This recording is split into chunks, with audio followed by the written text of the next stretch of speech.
Hi guys, welcome back to the channel. Bleach episode 11 review. So this one was a short and straightforward episode. Nothing much to actually get into if you ask me. So this one I'm just gonna give my quick thoughts on it.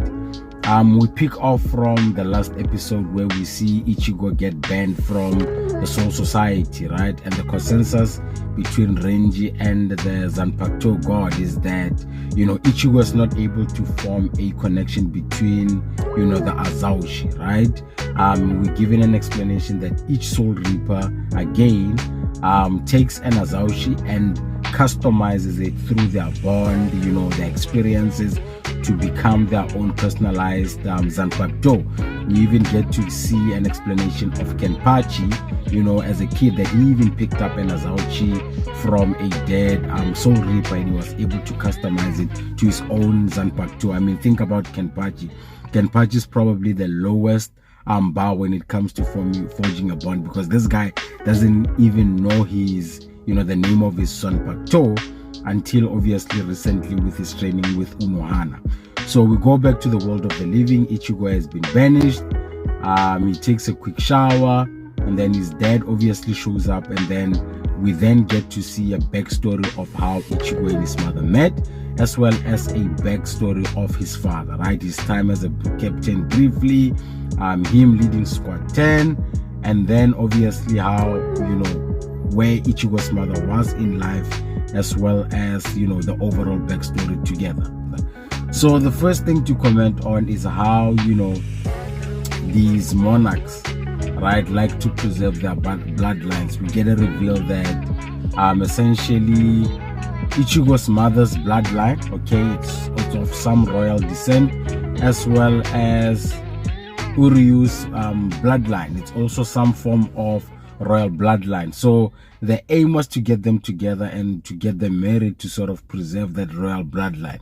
But spoiler alert, I think we all know that it doesn't pan out that way, because Ichigo's father ends up getting together with Ichigo's mother. Okay, the other thing we finally get to confirm it, that Ichigo's father was a captain, the captain of squad 10, of which Rengoku was his lieutenant, and that the captain now of squad 10, Toshiro, is now was the third seed, right?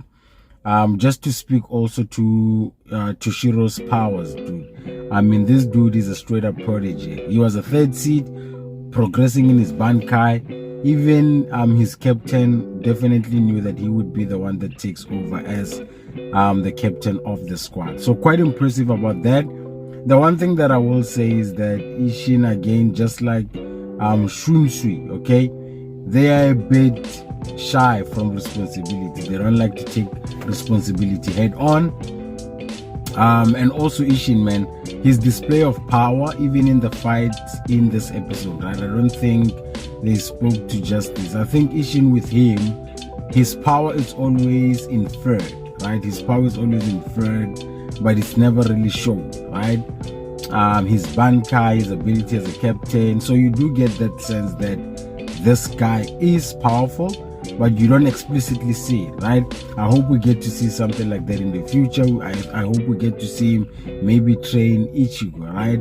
Think about Shunsui, for example, or the head captain, for example, right? The head captain, I think we've always known that he's powerful, but with his fight with the head Quincy, we finally got to see him show his power, right? Like explicitly, to see that, yep, this is why this guy is the head captain of the 13 Code Guard squad, right? But even with Ishin, I wish we could get something like that, where we explicitly see him in a fight scene, where we get to see him go all out, use his Bankai in his prime, right? Similar to how we see Kenpachi, similar to how we see Unohana, but I've got faith in the storyline, okay? And then again, the reveal, Ichigo's father meets with him. He finally comes clean. He tells Ichigo that he's half Quincy and half Soul Reaper, right? And then the last thing that I want to comment on is essentially how, the ages, man. How old was Ichigo's dad when he met Ichigo's mother? Age is something that is just like it's not taken seriously in the Bleach world. I mean, somebody could be 1,000-year-old and he could be married to somebody else. I mean, look at Unohana and Kenpachi, right? Or look at Ichigo and Ichigo's dad. How old was Ichigo's dad compared to Ichigo's mother? I mean, Ichigo's mother, I think in the world of the living, she was still in high school. Or maybe in the actual Quincy world, she was old, and maybe in the world of the living, she then went to school. Because if you remember, even Rukia, when she entered the world of the living, you know, it's not like she was just born or a normal teenager. She had actually been living in the soul society, but because she had to adapt and acclimatize to the world of the living, she had to then go to school. But yeah, I would like to get sort of like a gauge on how both of them, you know, how old both of them were in terms of compatibility, and also when did she have Ichigo. Okay, it was probably the slowest Bleach episode. Nothing too crazy. I wouldn't say even the reveals for me were that exciting. Okay, and then obviously we have our action scene. We get to see that Black Soul Reaper fight off against Ishin, as well as kill off some of those Soul Reapers. Obviously Aizen's creation, and then the reveal is that with Ichigo's mother and father meeting, Aizen saw it as a perfect opportunity for Ichigo to get created, right?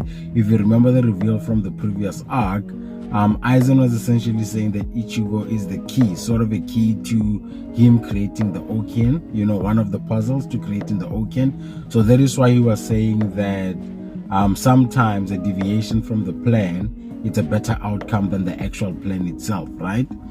So yeah, overall slow episode, nothing major. I would give this a normal 7 out of 10. But yeah, that's it for this episode, guys. What do you think? Do you think my rating is fair? What did you enjoy most about it? And yeah, if you like the review, please leave a like, leave a comment, and yeah, I'll check you guys next time.